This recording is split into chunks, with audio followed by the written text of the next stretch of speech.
I'm really excited for you guys to watch this video. I really think it touches on a lot of really interesting factors when it comes to triggers and trigger warnings. And while I'm not going to get into depth in any particular topic, just a general content warning that we're going to be talking about content warnings and trigger warnings and what the entire culture around that looks like. Because I think it's just really important to, as we are seeing this more carceral, punitive system emerge, that we address it and find a way to meet in better dialogue about making sure people aren't banning books made by vulnerable people. Do trigger warnings work? And are there limits to its usefulness? This was a question that had been jangling around in my head since I read a highly anticipated dark gothic fantasy novel.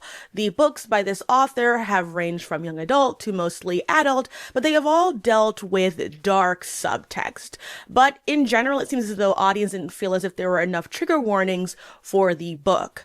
I won't name it by title because frankly, that's not really necessary, but to just discuss the things that were present in this book. There was cannibalism, necrophilia, murder, incest, and just general gothic themes and imagery that I think is overall very normal for an adult gothic novel. Life is pain. Life is only pain.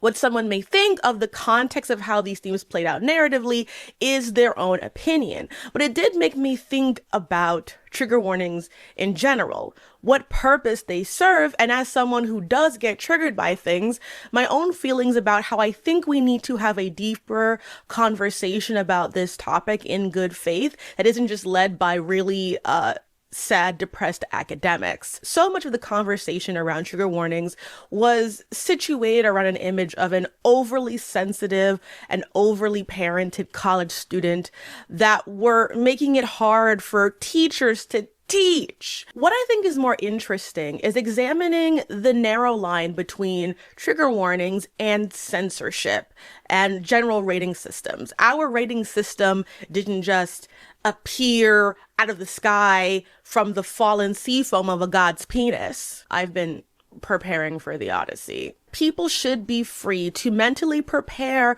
for things that might trigger them. At the same time, trigger warnings can easily be appropriated and misused if we don't find a way to implement them that isn't censorial in nature. How do we do this? I don't know yet. We can regroup at the conclusion. So let's head to the historical background portion of this video. Jack Valenti said today in New York that the film industry plans to set up a voluntary rating system. Starting in 1922, the Motion Picture Association has been in charge of the rating system around film, which ramped up significantly during the era known as the Hays Code. If you subscribe to Be Kind Rewind, as you should, then you are likely familiar with the Hays Code. Her latest video goes into a good amount of detail about pre-code and the Hays Code and how it impacted the movies that we now have access to. As a quick refresher, the Catholic Church and other religious organizations were against a lot of secular art and saw it as being part of the demise of American society. In the 1930s, the Catholic Church declared that Hollywood, with its muck merchants, had been working to destroy the moral fiber of the American people. Sorry, kids, we don't go to church anymore. We go to sinners. What are we doing? What's going on? Usually these kind of whinging pamphlets would not have been an issue, but it was the time of the Great Depression. There was no room to risk alienating any of the movie-watching audiences. And so the movie czar, Will Hays, bent the knee to the church and we got the Hays Code. What also added this pressure to introduce morality to Hollywood were several back-to-back incidents where celebrities at the time were caught up in accusations of murder, rape, and other crimes. Most notable is the case surrounding silent era film star Roscoe Arbuckle, known as Fatty Arbuckle, who you might know from the subplot on Hacks. I put the jokes in comic songs, so you know they're supposed to be funny. Now that makes sense. Okay. He was accused of the rape and manslaughter of a fellow actor, Virginia Rappe. 3 times before he was finally acquitted. The general consensus now is that he was not responsible for her death, nor did he rape her. His trials, as well as the still unsolved murder of actor William Desmond Taylor, gave religious groups the ability to point to film stars needing to represent a more moral image for American society. What I would say to Brittany, if I saw her on the street, I'd probably tell her, think about those 12-year-olds that listen to your music, and think about the 12-year-olds who saw you on the VMAs, and think what they're thinking. They probably are thinking that it's okay to dress like that, which it's not. I'm not their parent, man. Britney Spears is... So the code had prohibitions on, and let me just pull it up properly. Prohibitions on nudity, suggestive dances, discussions of sexual perversity, nudity, superfluous use of liquor, ridicule of religion, miscegenation, lustful kissing, scenes of passion. Just in case it wasn't clear, discussions of sexual perversity means gay people. When the Hays Code finally ended in 1968, the MPAA put out an official rating system that has changed since in small ways.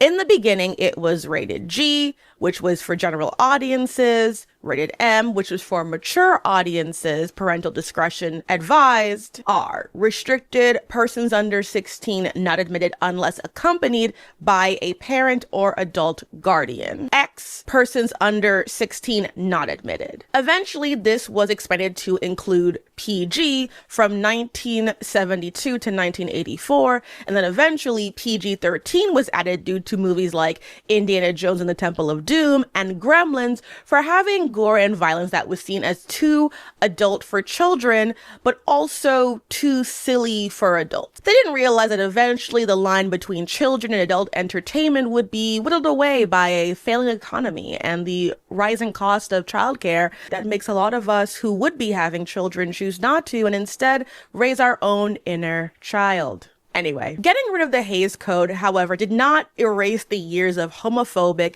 and sexist normalcy in the film industry. So even what would get certain ratings seems to be somewhat arbitrary, as explored in the documentary This Film Is Not Yet Rated, which came out in 2006. Well, in a construct where most movies are written by men, directed by men, they're mostly the male experience. So I think that, and even in sex scenes, I think that it's from a male perspective.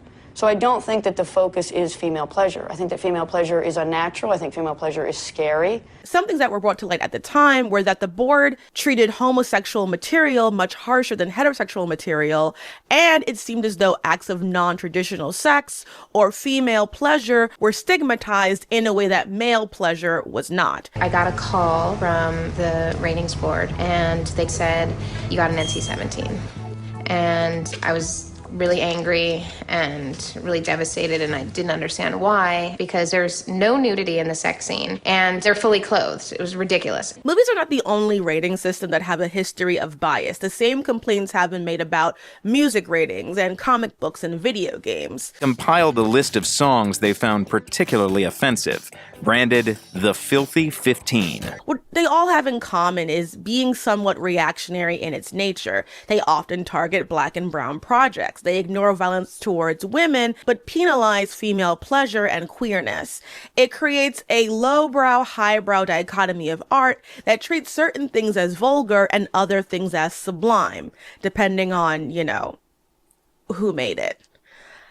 Now, I'm not a libertarian, so I don't believe in kind of a free-for-all, no rating system. There should be some indicator of what is in a work and for what age range it is appropriate for. But that system is and will likely always be imperfect and is held up by people with much bigger pockets and less empathy, especially since that system is often about parents and the conversations they don't want to have with their children, rather than what is actually healthy for a young developing mind. Think of the children. Won't somebody please think of the children? Coco Melon is more dangerous than any drag queen for your child's development. It is baby crack. derogatorily. One of the things that really started to click to me about the limits of trigger warnings was how, following the beginning of the COVID pandemic, there was a massive influx of people being more aware of what was being taught at schools. But what that came with was the beginning of this new wave of censorship that has been largely impacting books written by marginalized identities.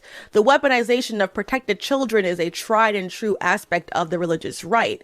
They use children as a shield for their bigotry. Moms for Liberty worked with Governor Ron DeSantis to pass what critics call the Don't Say Gay bill that bans any discussion of sexual orientation or gender identity until the 8th grade. Is that the kind of thing that you'd support? Well, I think, again, age appropriateness. It's not my opinion. Like, we are a Christian family. It's God's opinion. Rather than just saying they are opposed to gay people, they just don't want their children forced to deal with things because they haven't been properly programmed yet.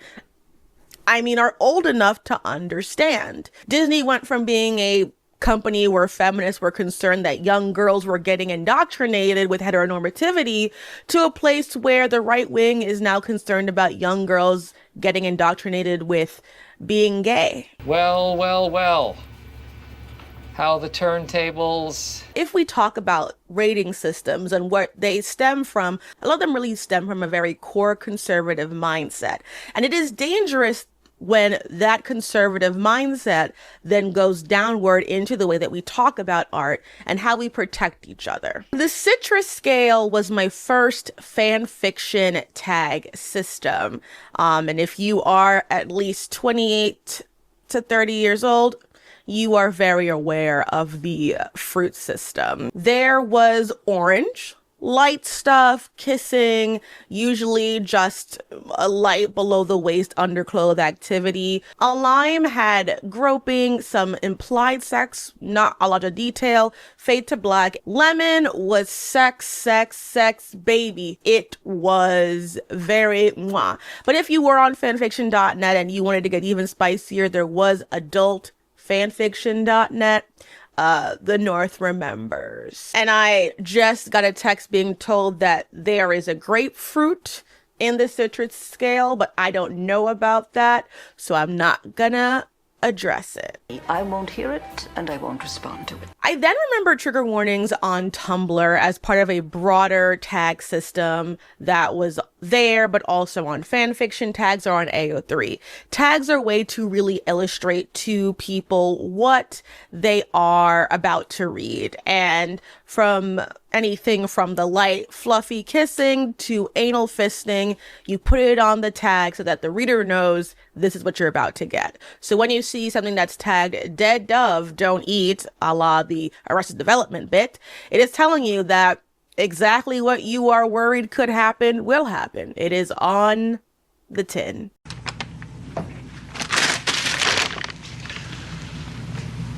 No, I don't know what I expected. And while fandom and the current book space is where a lot of trigger warning conversations happen, is much broader than that. Trigger warnings came about from knowledge surrounding post-traumatic stress disorder, from the idea that certain smells, sounds, and actions could trigger memories. Veterans were especially a big part of this, especially post the Vietnam War, where so many soldiers came back with mental and physical health issues, and also being the first generation to have fought a very unpopular war. But people can have PTSD from a number of things: domestic violence, accidents, rape, and while a lot of the study is rooted in veterans and rape, this idea that PTSD can only exist in extreme circumstances is an oversimplification. And the idea of a trigger warning list makes sense, and that you can filter out depending on the website to avoid as much of it as possible. The internet can be modded in a way to overall make it a safe space. It is your free time. You should be able to feel comfortable. When the concept of trigger warnings went from internet speak about online interaction to the outside world, we saw the term become part of a new culture war.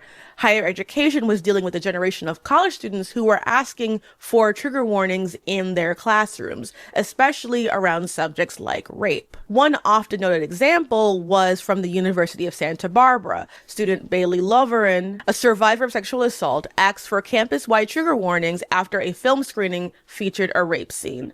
Calling for trigger warnings on course syllabi to alert students who have had a traumatic experience like sexual abuse.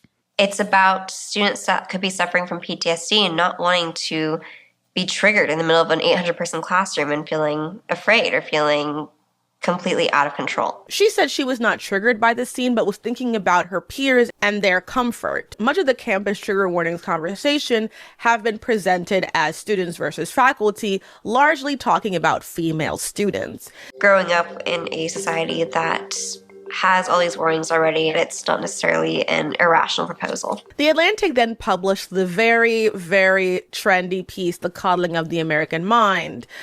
And it was a cynical and I would say hyper-simplistic take on the issue from two white men who were out of touch when they wrote it and remained so.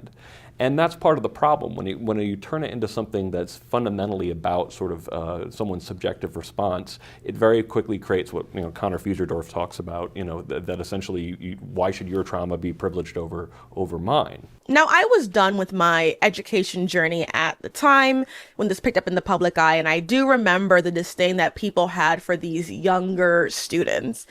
And at the cranky age of 34, I get it. Sometimes kids today comes out of my mouth. When 10 years ago you were a legal adult still, you experienced life differently. What the writers of that Atlantic piece declare is that safe spaces and trigger warnings coddle students and leave them unprepared for real life, which college is meant to prepare them for by giving them a lot of debt they can't get out of right at the start of their adult lives and make them permanently tethered to the government, their jobs, for access to healthcare. There are some people who want trigger warnings and content warnings so they can make informed choices. And then there are people who want to be cops. They want to police everyone around them and force people to bend their tastes for their own sake. They want to be in community, but only if you think and agree with them. And I don't mean about politics. I think we should curate that. But in terms of the kind of art you consume inherently becomes shorthand for your values. If you like dark gothic stories, all of a sudden you are pro-incest. And that is ridiculous. Tied with that is also the weaponization of identity and flattening a lot of nuance to, again, be a cop and declare that someone is the enemy because they disagree or push back or have a different perspective of how triggers affect them. It doesn't help that the face of this conversation overwhelmingly becomes cis white women or queer white women. This allows the narrative of people needing trigger warnings becoming the spoiled and overly invested in their trauma demographic, and they get to have a comfortable target that people can just throw at, which is frustrating. And yes, there are definitely people who are married to their trauma in unhealthy ways, which are definitely been accelerated through the pandemic. Yes, people will weaponize their identities and use therapy speak in order to position themselves as victims. I also watch couples therapy, but that has nothing to do with the underlying question of if trigger warnings serve a purpose for those who need it. After all, women are not the only victims of rape. But again, it's also important to ensure that we are not opening the space to censorship. Part of what we have seen with book bans is weaponizing those same liberal talking points to censor books like Beloved by Toni Morrison and saying it just blanketly depicts bestiality and gave one teenager nightmares without understanding the context of the work. We can give our kids iPads. 30 seconds. We can give our kids phones, but you're taking Beloved by Toni Morrison out of our libraries. Guess whose job it is to make sure it's appropriate for your children? The librarians. Yeah. We talk about trauma porn very liberally, ignoring that art is a way in which some creatives work out their own trauma. It may be imperfect, and in some cases the book can be bad or have poor execution, but would you then argue that it shouldn't exist or it should be heavily censored or limited? And if so, how are you going to regulate it? Who decides that art is meant to be a safe space? Well, I think it's, again, the different perspectives. I think it's important we know the different perspectives, but at the same time, like I said, I'm white, and You know, just because I'm white doesn't mean that we're slaveholders. I think in general, the trigger warning discussion is the beginning of a larger way of how we can talk to each other when we are in community. So much of it becomes a them versus us. And then once that segregation has happened, we're all us. And now even amongst us, we now have a diversity of opinions and feelings and triggers. And now how do we get to the next step in that reality? One of my favorite shows of all time is HBO's The Sopranos. It's one of the greatest shows ever made, changed the landscape of television, responsible for the aesthetic amongst most prestige television, etc. You know. Also has one of the handful of moments on TV that genuinely triggered me. Members Only is the first episode of season 6 and centers around the minor character of Eugene. Eugene is one of the made men of the family and is revealed to be an FBI informant. He attempts to leave the life and move to Florida after inheriting $2 million, but neither Tony, the boss, or the FBI will allow him to leave the mafia life.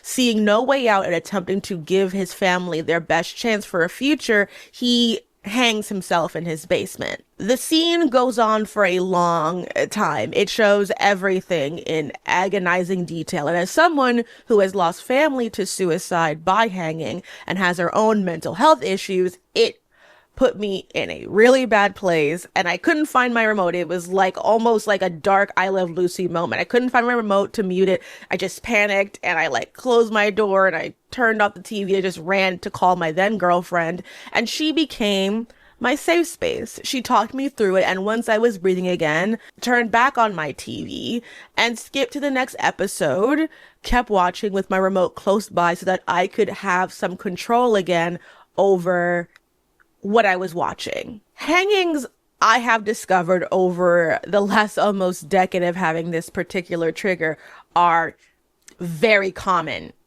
in media, even children's media. I cannot watch the last climactic scene of Tarzan. Even the latest Wuthering Heights film opens on a long execution scene where the hanging is part of the sexual voyeurism. Criminals lined up at the gallows is a frequent visual in many a period drama. Video games will just have dead, rotting corpses rotting from nooses all around them. And while art and media are forms of escapism for me, that escapism doesn't necessarily make it a safe space. Conflict is a part of storytelling, and I don't get to tell the storyteller in advance what my triggers are. I have to, in a sense, give myself up to the risk of being triggered or being uncomfortable with something. And then if I am triggered, finding my safe space and having safe space films. You know, I watch Kiki's Delivery Service, A Little Princess, Beauty and the Beast, Possession, if I want to have a relaxing experience where I know what is going to happen and can prepare myself mentally. Even some of my favorite horror movies are safe spaces because I know the ending. Scream, despite all the issues I have with the latest installment, is absolutely a comfort movie franchise for me because in the end, despite all the blood and gore and trauma, it's going to be okay. In fact, one of the reasons why the horror genre is such a comforting space for people is because getting through a traumatic experience is built into the storytelling. There's also this issue with people wanting to dabble in genres or media considered gothic or dark, but their feelings on those subject matters are fairly juvenile. Author S.T. Gibson just addressed this in a latest Substack post, The Gothic is Not an Aesthetic, where they wrote, "Genres get defanged in this machine, turned into nothing more than a mood board when in fact they are deeply rooted in history and materiality, themes and intellectual movements, and most importantly, the big questions of being alive." The Gothic, previously a niche subgenre of horror for weirdos, lover girls and lover boys, and most of all freaks, has gotten the glossy trend cycle makeover. And I hate to say it, it's being stripped of meaning in the process. I talked about Gothic incest in my video about The White Lotus on Patreon, and one of the things I noticed is that even within the transgressive, there is a societal construction that the author is trying to address. How repression creates these fissures in the soul that get warped. There are certain themes that a Gothic story has, and those those themes are transgressive because those transgressions are necessary to explore the themes of that genre. The incest is not just there to explore incest. It is there to show how insular and suffocating that space is, how there is no room to grow. And so instead of meeting new people and growing and modernizing and evolving, there is a degradation and a continued dilapidation that happens spiritually, aesthetically, and sexually. And mind you, I'm not saying that every work that covers this is like some great work. I don't love every classic piece of literature, but the point is that there are themes that these works deal with. And I do wonder if at times people will use the trigger warning to sort of not engage with certain things.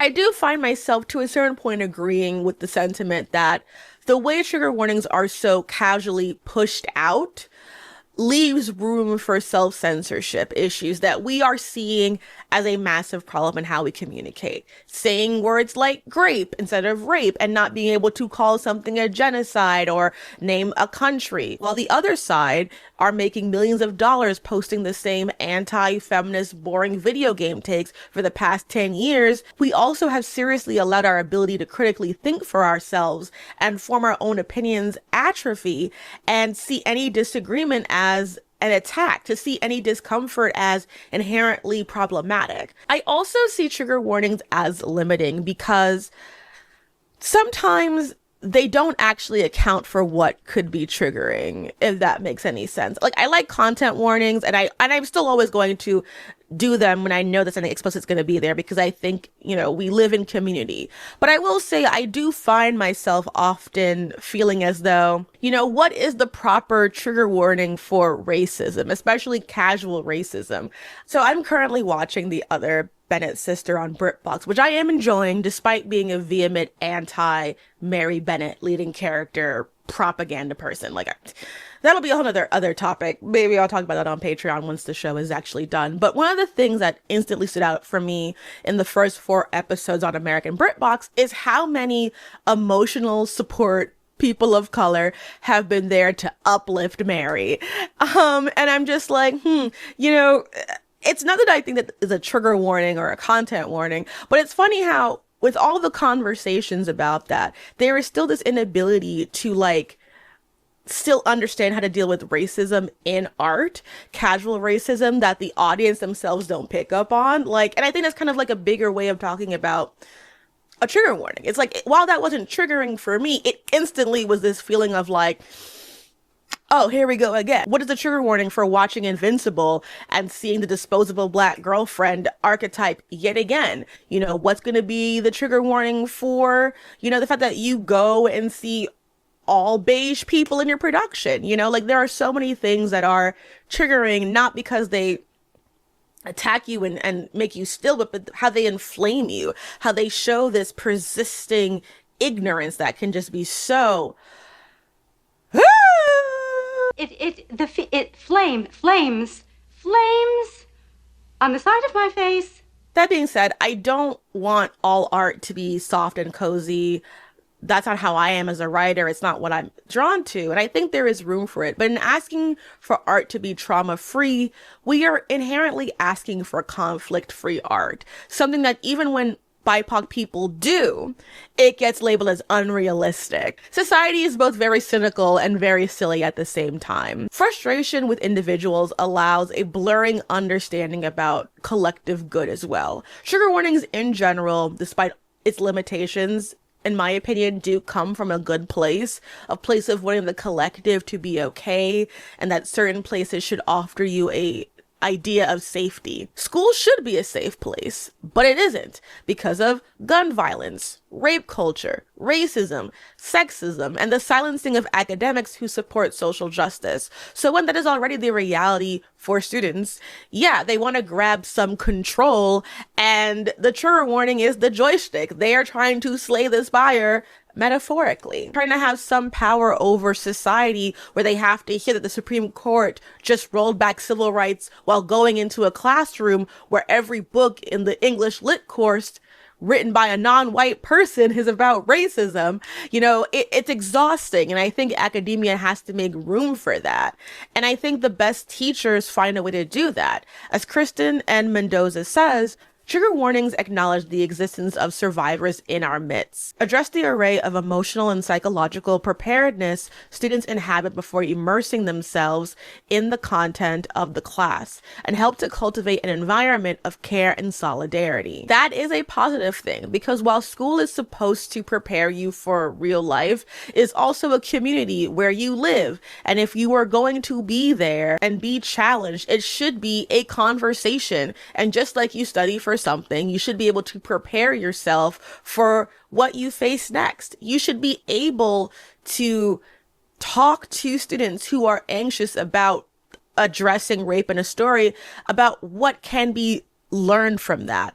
As Mendoza explains, in 2015, she planned to teach The Rape of Lucrece, a poem by Shakespeare, which coincided with a rape case that actually happened on campus. Mendoza leaned into that real event as a learning tool and gave everyone a trigger warning and encouraged them to still attend class after doing what they needed to do to prepare. And what happened as a result was an even deeper conversation that everyone was prepared for, but that everyone felt comfortable participating in. And I think that we should give people the ability to disappoint us. Like don't just immediately throw them under the bus. By prompting students to remember, reflect on, and restate the ideas that were developed in class analysis of key terms like chastity and honor, I provided students with a concrete approach to our conversation on the Vanderbilt trial. Students knew that they could apply the same critical thinking skills we had been practicing to their analysis of the trial defense's argument that a campus culture glorifying binge drinking and promiscuity should be blamed. I also opened our conversation to more personal approaches by asking students if they followed the case and the issues it raised for themselves and their peers. Every student attended and participated in that day's discussion, which set the tone for the remainder of the course. All of this shows that what is needed is empathy and understanding. Even if you find something annoying because teaching requires meeting people where they are, especially when you're teaching people how to critically think, you still need to use your emotions for that. And learning to work with trigger warnings opens you up to reaching a lot more people than you think. Even one of the staunchest advocates of labeling thinks this goes too far. But for her, it's a question of who gets to decide. I don't think labeling is a bad thing. But for curriculum and things, I don't know that the kids get to call the shots.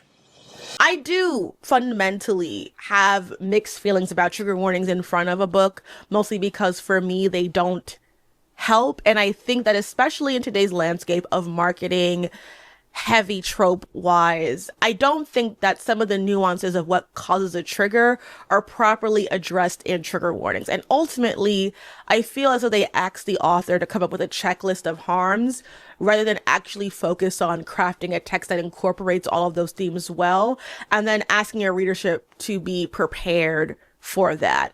I think that part of consuming art is intellectual curiosity, and that means being vulnerable, and some people are willingly avoiding that. And also, I think what is happening as well with trigger warnings is that it ends up heavily targeting works written by women. I have yet to see someone say seriously that it should have a trigger warning onto it, because it's a horror novel by Stephen King. No one tells people you should prepare for the child sex orgy. I mean, they'll tell you that, but they're not going to put that on the tin for you.